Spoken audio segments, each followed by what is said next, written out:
So here's the thing, despite my best efforts, I may or may not have done it again. If you don't know what I mean, essentially, I got a lot of books again, and that's not even all of them. Look how many there are. Okay, that was a really stupid move, and I'm going to put those back down now. So, as is kind of customary by this point, many of the books which I have, I don't actually know what are about. And this is because I'm trying to pick up books that are not necessarily ones that I've heard of because of people. I just want to pick up books that I don't really know anything about so that I can just dive into the story and not necessarily be swayed by any opinions that I've heard. The 100 is the first book which I have picked up. It's not a very long one. It's by Cass Morgan and it has been turned into a major TV series on E4, so that must mean that it's good. And the premise of it, I think, is that there are 100 people sent back down to Earth after some kind of disaster. It sounds really, really cool, and I just hope that I'll enjoy it. Let me know if any of you have read it, but don't tell me what it's about. Just tell me if you enjoyed it. Book number 2 is Hollow Pike by James Dawson. This is a book that I picked up at my local book club because we basically were trying to decide what the next book club choice should be, and we didn't pick this one, but it sounded super interesting. Book number 3 is Catch-22 by Joseph Heller. This is one of those classics that everyone mentions, so I couldn't really avoid it, and I found it in HMV, and it said it was $1.99 with any purchase, and I thought, why the heck not? If it's $1.99 with any purchase, I should pick up this book and just see what it's all about. The next 5 books I all picked up with relevance to schoolwork. Unfortunately, the last 3, annoyingly, I'm not reading for school anymore, so now I just have these books, because essentially, teacher was going around the class and someone said all of these before me. Yep, so I can't use them. So the 2 that I'm still gonna hopefully be able to use, even though they're probably the wrong editions, they want us to get specific editions. Couldn't they tell me this beforehand? Are Wuthering Heights by Emily Bronte and Macbeth by William Shakespeare, because we're studying those in English literature this year. Macbeth is a book, or a play rather, that I must have read at least 4 times for different exams in my past, and it's really getting quite annoying. Wuthering Heights, on the other hand, not really sure what it's going to be like, but one of my best friends was named after Catherine in the book, so hopefully she won't annoy me at least, because then I'd feel bad, because my friend Catherine would just be sad that I don't like Catherine in the book, I think.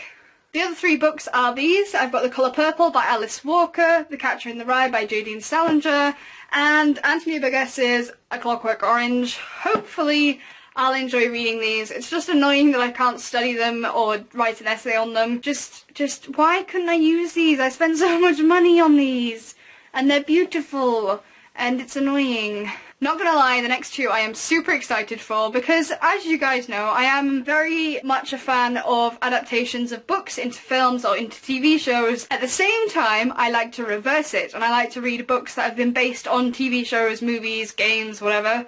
And I have 2 of my favourite things in my hands as books, and it's so cool! The first one is the novelisation of the film Pacific Rim, which I absolutely adored. Cannot wait to read this. I want to see how it turns out in the Waterstones receipt. That's nice. Didn't know I'd still got that in there. But as I was saying, I'm interested to see how it turns out in the book. I don't know if there'll be any differences to the film. Hopefully not.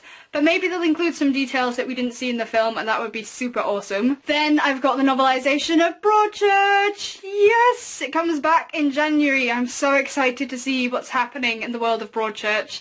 Obviously, where we left off in the TV show, Ellie's basically lost someone very dear to her. Everything's gone wrong. Alec Hardy has this weird health problem that we don't know what is, and I just can't wait. David Tennant's coming back. Broadchurch! Woo!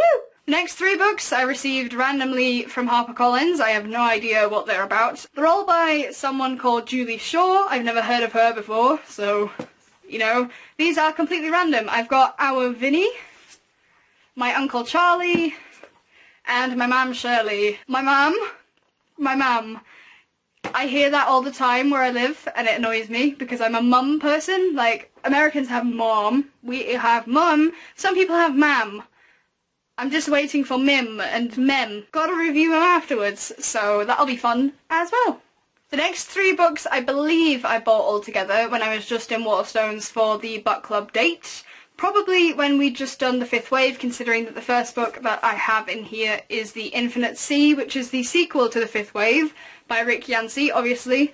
Then I have The Watcher in the Shadows by Carlos Ruiz Zafón, which I do not believe is related to The Shadow of the Wind and that whole series at all. I think it's just a standalone novel, but I could be wrong. I don't actually know. Then the final one looks so cute. So cute.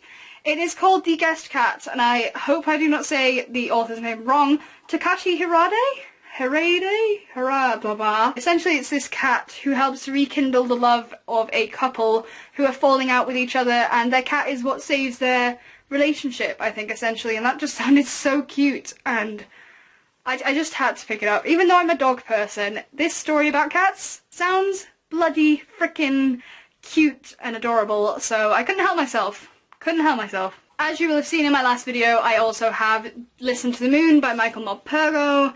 Don't really need to say very much about this. It is a review copy sent to me by The Guardian. Definitely check out my video on the whole Guardian children's book site thing. It's really, really cool.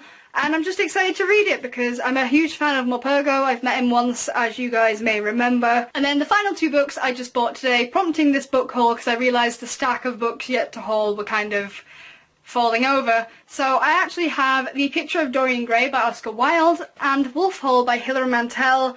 That is a monster of a book. I am terrified of it. I don't think I'll have time to read this anytime soon, but I've heard so much about it because it's really, really popular and critics love it, apparently. It's won several awards, I believe, several literary awards, and it just sounds amazing.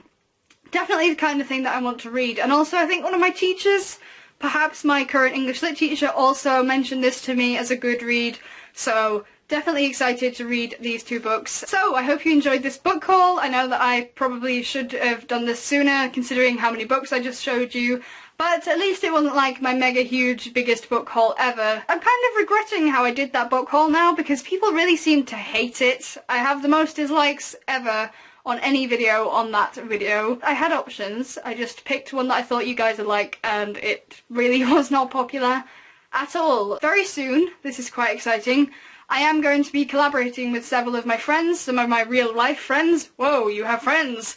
And yeah, I'm really excited for them to join me. I hope you guys enjoyed, and I will see you later. Bye!